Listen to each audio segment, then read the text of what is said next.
আসসালামু আলাইকুম। আজ কিছু কথা বলবো, বিবেকের তাড়নায় বলি। কেউ শুনে কেউ শুনে না, তবু আমার মনে দুঃখ নেই। তবু কথাগুলো বলে এই মনটাকে একটু পাতলা করি।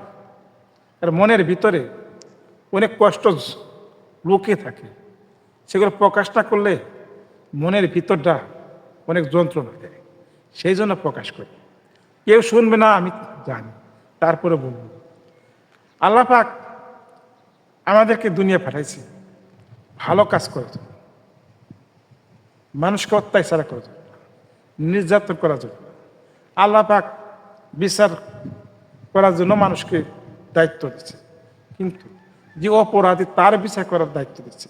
যে অপরাধী না, তার কিন্তু বিচার করার অধিকার কাউকে দেয় না। কিন্তু সেটা আমরা মানুষ হিসাবে সেটা করে বেড়াই।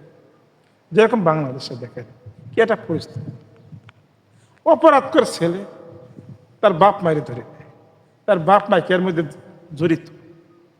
হয়তো জিজ্ঞাসাবাদ করতে পারে, জিজ্ঞাসাবাদে যদি প্রমাণ না পায় তাকে ছেড়ে দেওয়া উচিত না, তাকে জেলের ভিতরে আটকে রাখতে হবে।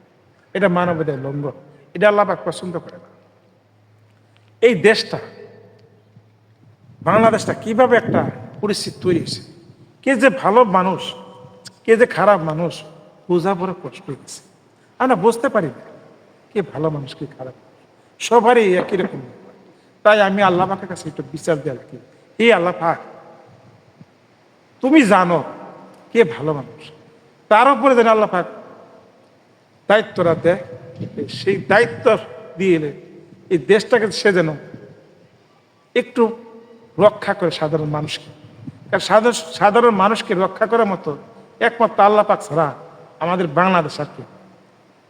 কারণ বাংলাদেশের সাধারণ জনগণের কথা কেউ ভাবে না। সবাই তার ক্ষমতা নিয়ে ব্যস্ত আছে, সবাই তার স্বার্থ নিয়ে ব্যস্ত আছে। কে কিভাবে ক্ষমতা যাবে, কে কারো কিভাবে ধ্বংস করা যাবে, সেই নিয়ে সবাই ব্যস্ত আছে। সাধারণ মানুষ তো এগুলো বেশি বুঝে না।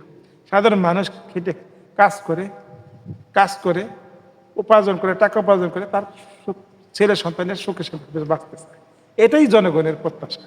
কিন্তু জনগণের তো ক্ষমতার প্রয়োজন নেই, জনগণের চেয়ারের প্রয়োজন নেই। সেই জনগণ যদি একটু শান্তিতে ঘুমাইতে না পারে, সেই জনগণ যদি কাজকাম করে যদি তার ছেলে সন্তানকে খাওয়াইতে না পারে, তাহলে সেই দেশে বেঁচে থাকার সাধারণ মানুষের অধিকার থাকে না। তাই বলবো আল্লাহ পাক, তুমি জানো কে ভালো মানুষ, কার দ্বারা এই দেশটাকে ভালো করা সম্ভব। তার উপরে দায়িত্বটা আল্লাহ পাক প্রদান করে দোয়া করি আল্লাহ পাক, প্রার্থনা করি আল্লাহ তোমার কাছে আমাদের রক্ষা করো। তুমি ছাড়া আমাদের কেউ রক্ষা করতে পারে।